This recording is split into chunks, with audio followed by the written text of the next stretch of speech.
Lo primero que tenemos que entender para lo que es masa ovárica es que la forma de llegar al diagnóstico de una masa ovárica es principalmente por una ecografía, ¿correcto?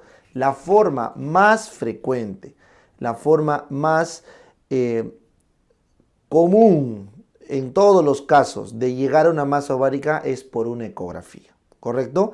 Es más, se ha visto que hasta el 9% de las mujeres que se hacen ecografías pueden tener un hallazgo de masa ovárica. Entonces, es súper frecuente encontrar eso. ¿Eso quiere decir que es algo grave? ¿Eso quiere decir que es un cáncer? No, no, para nada. La masa ovárica por hallazgo ecográfico es súper frecuente, súper frecuente. Entonces, para no asustarnos, tenemos que conocer los criterios IOTA. Los criterios IOTA y la clasificación JIRATS, ¿correcto? Entonces, el objetivo, sobre todo los criterios IOTA, es establecer parámetros que te van a diferenciar lo que es una masa ovárica benigna de una masa ovárica maligna. Es lo primero que tienen que saber, ¿ya? Lo primero.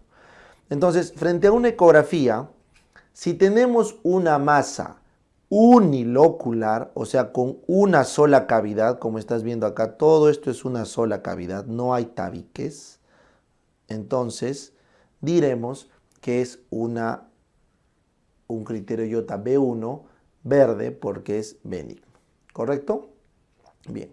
Por otro lado, si tenemos una lesión, correcto, no es quística unilocular, esto es unilocular, significa que solo tiene una cavidad, un hueco, y esto que ven acá es quístico, pues no, esto es agua, o alguna secreción, ¿no es cierto? Entonces vamos a poner, antes que agua, vamos a poner líquido, ¿ya? Líquido. Entonces esto es una cavidad quística, este es un quiste unilocular.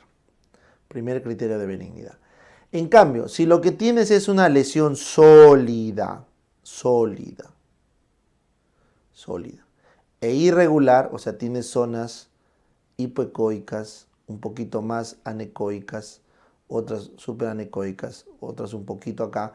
Entonces, si tienes esta masa irregular, sólida, ese es un criterio de malignidad, cáncer. ¿Correcto? Malignidad, cáncer. Vamos al siguiente.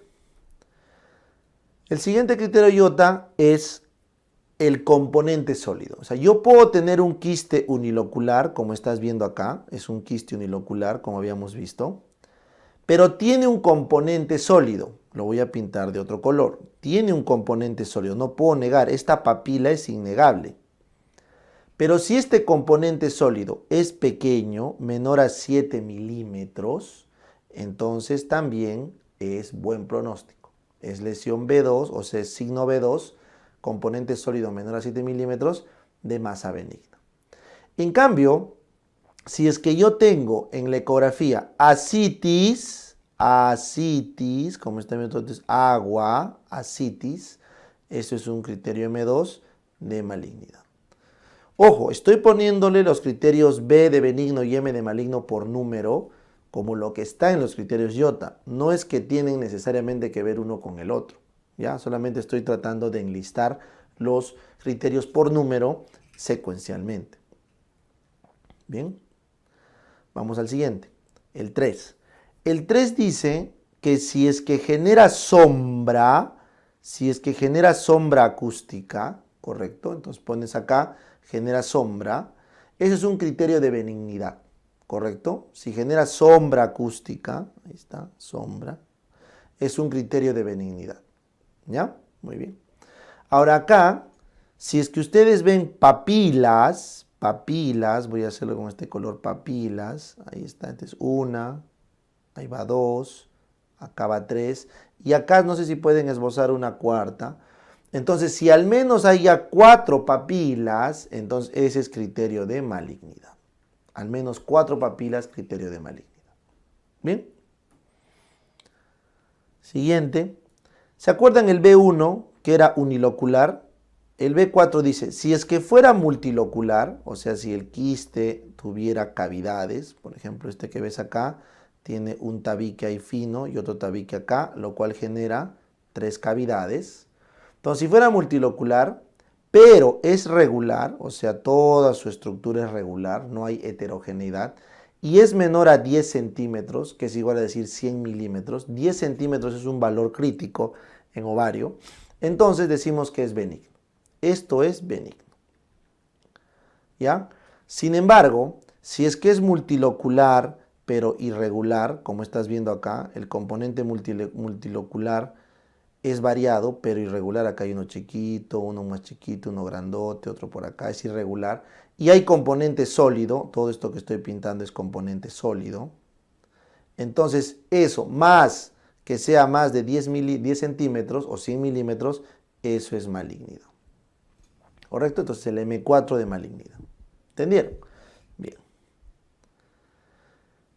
Y finalmente en el M5, el B5 tenemos que el Doppler está ok, o sea, vemos que el ovario o la lesión quística que están viendo acá en el ovario no tiene ninguna circulación propia, porque esta es una circulación de tejido o de vasos que están fuera de la lesión, versus este Doppler M5, donde claramente vemos que toda la lesión está rodeada tanto de arterias, color rojo, como de venas, color azul, que la están irrigando. Entonces, esto implica irrigación propia del tumor, esto es mal pronóstico. ¿Me entienden? Ese es el M5. Entonces, de todo lo que hemos visto, correcto, de todos los criterios que hemos visto IOTA, lo que dice la guía es que para decir que sea benigno, debe cumplir todos los criterios B, ¿correcto? O bien lo que es, calza en los criterios B. Y ningún criterio M, ningún criterio M, ningún. Basta que cumpla un criterio M y eso ya es mal pronóstico, ¿correcto? Basta que cumpla un criterio M y eso ya es mal pronóstico y lo obliga al ginecólogo a hacer pruebas adicionales. ¿Está bien? Inclusive lo puede obligar a entrar a sala a operar. ¿Ya? Entonces, eso es el criterio IOTA ecográfico que deben tener en cuenta.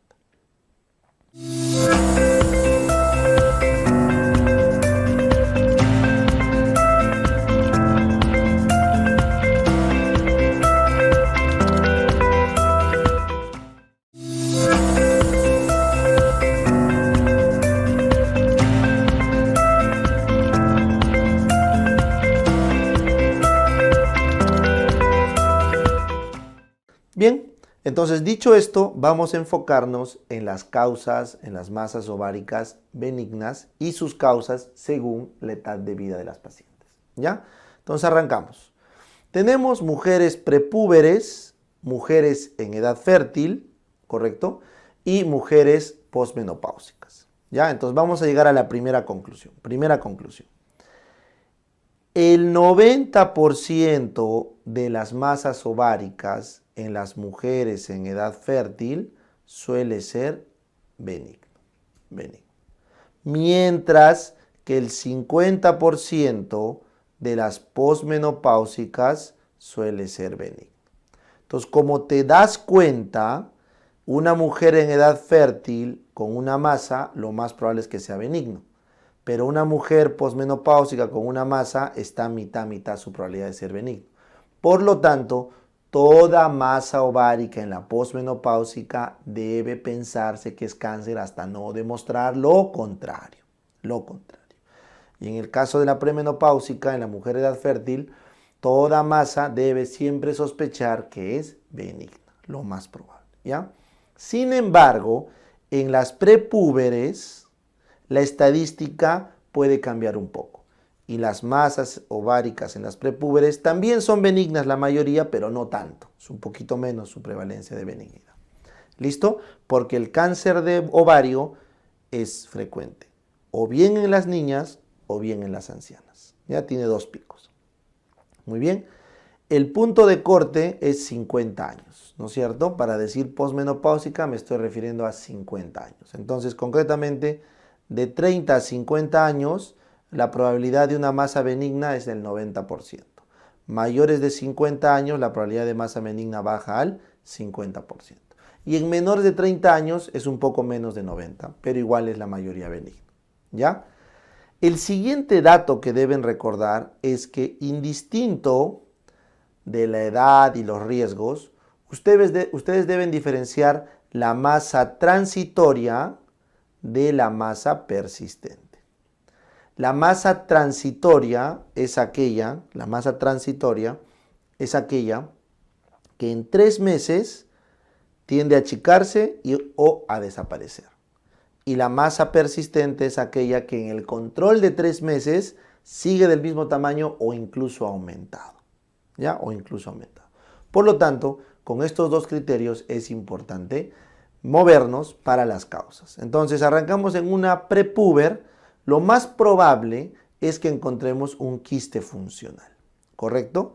Entonces, lo más probable, la lesión ovárica, la masa más frecuente por ecografía en una prepúber, o sea, una niña, es un quiste funcional. Un quiste funcional significa que por disregulación hormonal, uno de los folículos creció mucho y se quistificó, se hizo un quiste. Como ves acá, tiene los criterios de IOTA, no cumple ningún criterio M, no hay Doppler, no hay vegetaciones, no es más de 10 centímetros, no es irregular, no es sólido, no hay ascitis. Entonces, como no cumple ningún criterio M y es regular, unilocular, sin vegetaciones, entonces decimos que es un B. No tiene que cumplir todos los Bs a veces, correcto, como les digo, pero lo que sí es no debe cumplir ningún M. ¿Ya? Bacán. Entonces ahí está. Este es el quiste de la prepúber. Ahora, si es que ustedes me dicen más adelante, en la mujer en edad fértil sigue siendo primer lugar el quiste.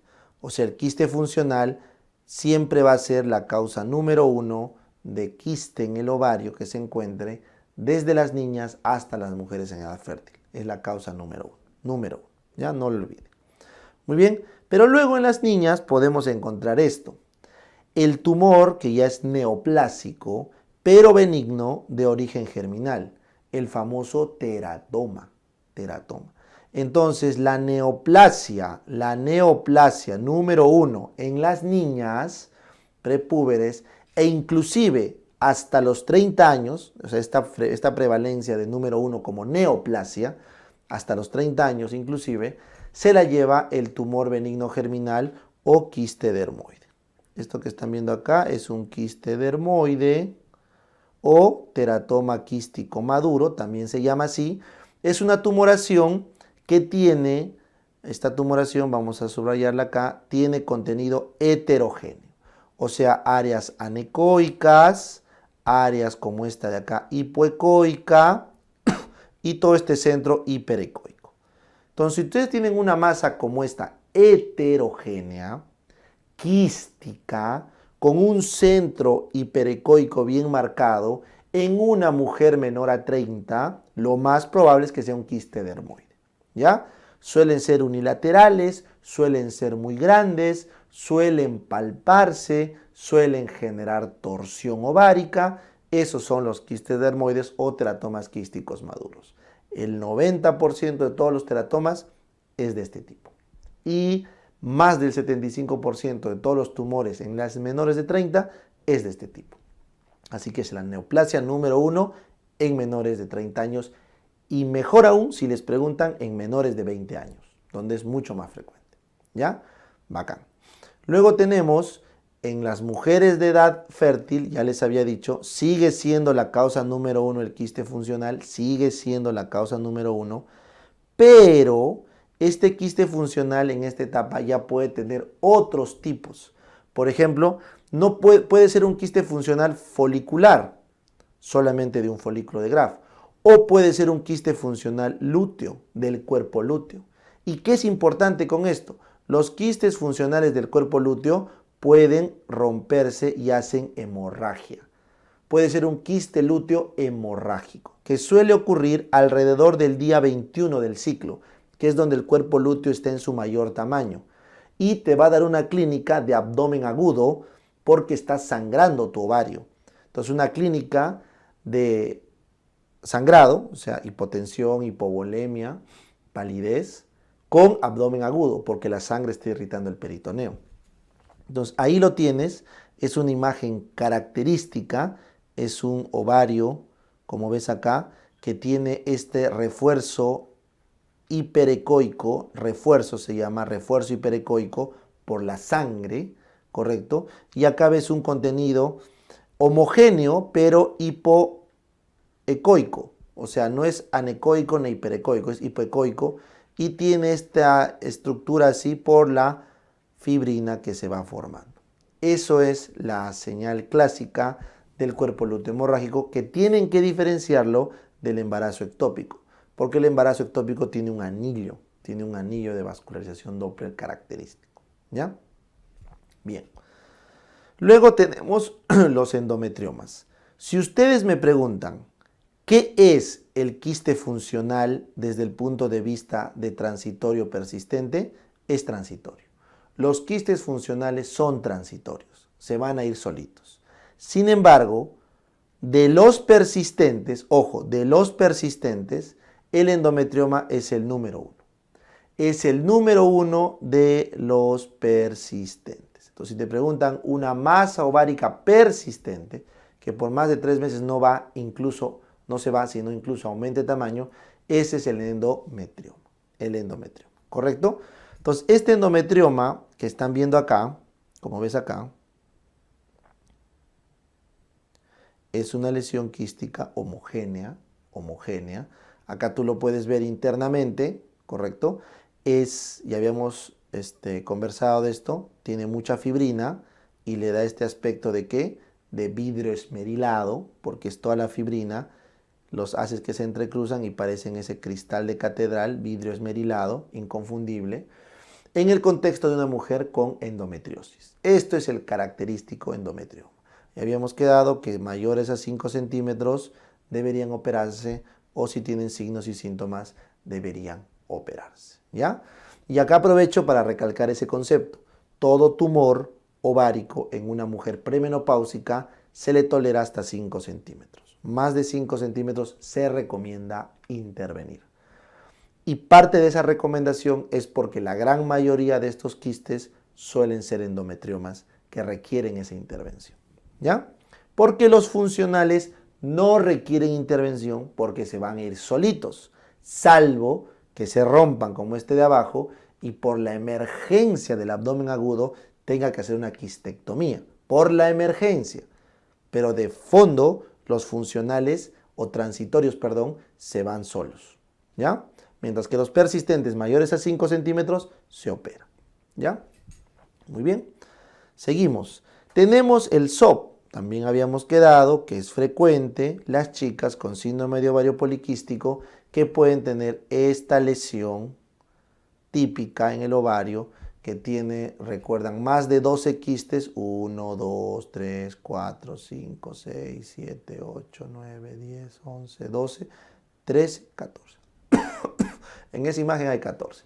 Entonces, más de 12 quistes, de 2 a 9, vamos a poner acá, más de 12 quistes para recordar, de 2 a 9 milímetros de tamaño o un ovario más de 10 mililitros de volumen, ya pues ese es ovario poliquístico. No basta que un ovario sea así, suficiente. ¿Ya? Cualquiera de esos 3 basta en un ovario. Eso ya les expliqué. En obstetricia han visto el embarazo ectópico, ya saben, tienen que ver la fecha de última regla, la beta HCG, cómo se va duplicando, el anillo de fuego que tiene el ectópico ahí de su irrigación, etc. ¿Ya? Y finalmente, el absceso tubo-ovárico, ¿correcto? El absceso tubo-ovárico suele ser una masa ovárica en el contexto de una EPI, ¿ya? Muy bien.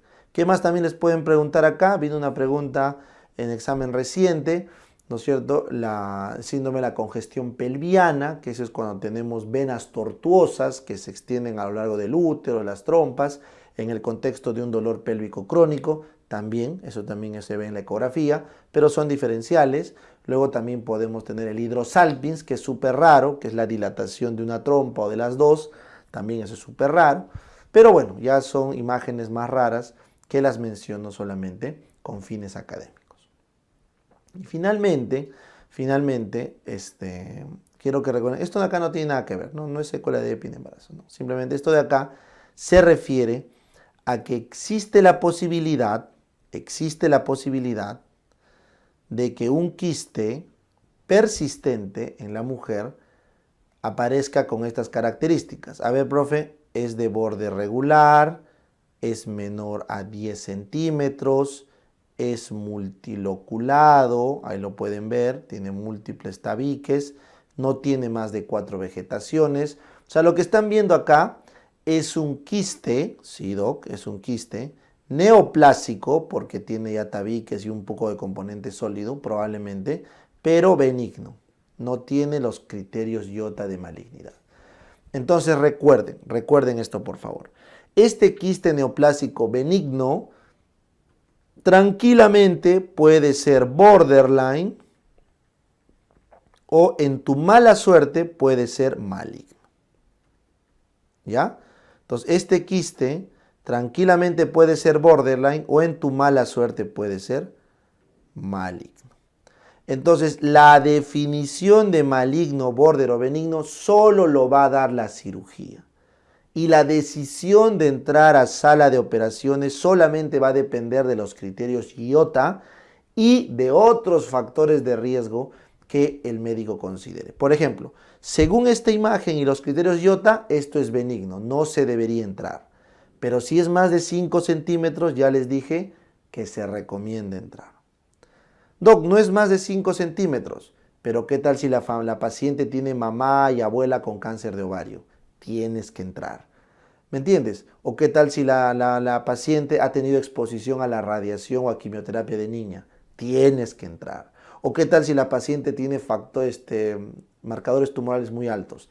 Tienes que entrar. Entonces, la decisión de entrar o no a un quiste aparentemente benigno o aparentemente maligno es compleja y es dependiendo de cada caso. ¿Ya? Entonces, quiero que quede claro.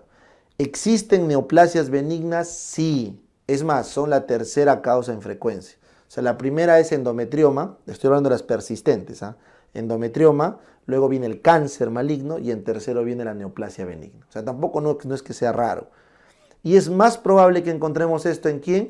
En las mujeres de edad fértil. Es más probable. Entonces acá es donde el ginecólogo o el gineconcólogo tiene un reto diagnóstico al momento de abordar el caso. Para fines de pregunta, concretamente, si el quiste cumple algún criterio iota M, se opera. Si el quiste es más de 5 centímetros, se opera. Si el quiste da signos y síntomas, se opera. Y si la paciente tiene factores de riesgo de cáncer de ovario y mama familiar, se opera. Si hay marcadores tumorales elevados, se opera. ¿Ya? Esas 5 para que no se tranqueen en el caso de una pregunta. Bien.